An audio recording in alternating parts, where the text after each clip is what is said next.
I'm here with Jennifer Daskevich.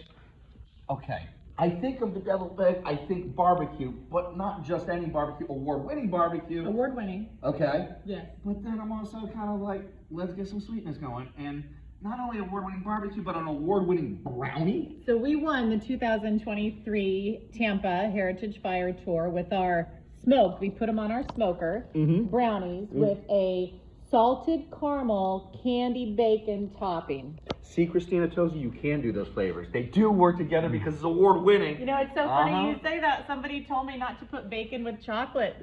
Christina Tosi said the same thing to me too, and I was like, I won't tell you who told me that. All right, sounds like a plan, but I want you to tell me how we're gonna make brownies. All right. I love brownies. So they're my favorite. My partner's gonna be mad at me, but you gotta economize, right? And we actually used a very high quality box brownie mix for our brownies. Hey, I'm not gonna tell the secret if you don't tell the secret, but it sounds like you just all got in on the inside secret. It has to be good. It's gotta be the best then at that point. But I don't follow the directions on the box. So why should you? Life is never about following the directions. Instead, so the box, right, it calls for water, oil, egg. Right? Okay. Instead of the oil, I do melted butter. Again, everything tastes better with butter. Instead of the water, I do cream. Okay. Full fat. Actually, I use half and half.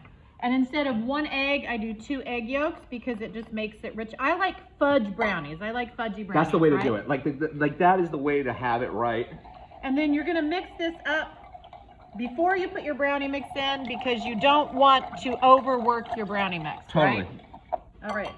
And then I'm going to pour the brownie mix in, and this one has chocolate chips in it. It's delicious. All right. So it's got a little bit of some goodness inside it, and then you get to have the freedom to put whatever you want on top of it. And this one also comes with a chocolate syrup. Oh, like this is just... to make it extra fudgy. I dig it, I dig it. And this was my grandmother's wooden spoon that I used because you want to gently mix the brownies. Because that shows love, and that's what food is all about. It's about love and history. This wooden spoon is like 75 years old. 75 years old is that spoon. Yes. See, that's the cool thing about food. That's the cool thing about how we get to interact with food, because it is all about bringing people together. 75 years of a story that now gets to have another life with award-winning brownies. That's cool. And life is too short to spend it all in the kitchen, right? So I have to measure out my flour and my baking soda and all that stuff. This is real time. This is no TV magic. We just made the brownies. This is it. That's it. So a couple little tricks I like to make it for a fancy dinner party, right? Okay. Look at how beautiful this is That's what with I'm the saying. fruit on top. So you can buy these online. They're just silicone molds. You can make ice cubes in them. But I use a handy dandy little ice cream scoop. You don't even need to prep with anything in them.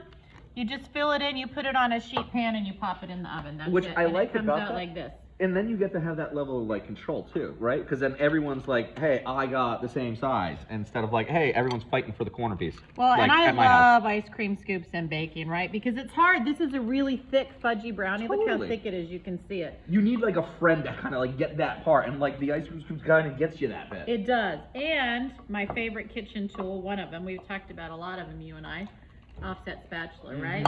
Because the offset spatula just makes it really easy to spread. And if you put the parchment paper in your pan before with this little ridge on it, when you get ready to cut it into these fun shapes that we're gonna do, it pops right out of the oven. So you, again, make your life easy. You don't have to grease it with butter. You don't have to pop the flour in it. You just take some Easy, scissors. breezy, and still chocolatey delicious. Yeah, so it does, because it's so thick, take a little bit of time to spread. But the thing about these brownies is, It's worth the labor of love to spread it that way. well, that's all you're doing, right? Because That's the hard part. we didn't do anything else. But you want to pop it on a low oven. I bake my brownies at 325 Okay. and leave them in for a little bit longer, 40-45 minutes. Totally. But so I would spread this out. I would cook these on And a for sheet 45 pan. minutes, you just have chocolate wafting in the air, just like Yeah. ready to just say, please open the oven door, please just take me out. Well, and the great thing about this is, because you're not spending your time making the brownies. So these would go in a 325 oven and they're done. I took the liberty of decorating some for us. So, and I have to say that my friend Maria Gracia came over last night and helped me decorate. So this beautiful brownie she did all by herself. No way. This one is her brownie. And How old is she? she's 8. She's 8 years old. Yeah. Maria, stay in the kitchen and have fun. This is a She did this with the piping bag literally. herself. She did the piping bag too? Yes, she did. 8 years old, you got some skill, girl. That's awesome. I'm So stoked look at for this. you. You could do anything. You can make it for a fancy dinner party if you wanted to put this one on a plate, like a beautiful little plate for individual servings. And you do it ahead of time so you're not in the kitchen. If you wanted to do fun little bites for a cocktail party where you have those at the end, this is a chocolate covered strawberry. This is buttercream with fruit that I did with a little frangelico and hazelnut liqueur. And you know what? I didn't have time to candy nuts, so I took a granola bar and chopped it up and put it on top of that one. Ingenuity. You can at its buy finest. cookie dough right now that's safe to eat, right? It doesn't have to be cooked. Totally. So I bought safe to eat cookie dough, popped it on there. I love those kind of whiskey cherries you put in an old fashioned. So this one is orange chocolate with a cherry on it. Girl. Peanut butter pretzels, chocolate chips, Butterfingers, my favorite. And the Reese's Pieces right there, those are like my favorite. Like this is like literally ET phone home. I'm going straight into that one. Maria made that one for you. Did she? made that Maria, one. thank you. You knew that my favorite candy actually is Reese's Pieces. And then our award winning, look at that, how beautiful. That was Salted gorgeous. caramel bacon brownie. That's a winner right there. It's awesome.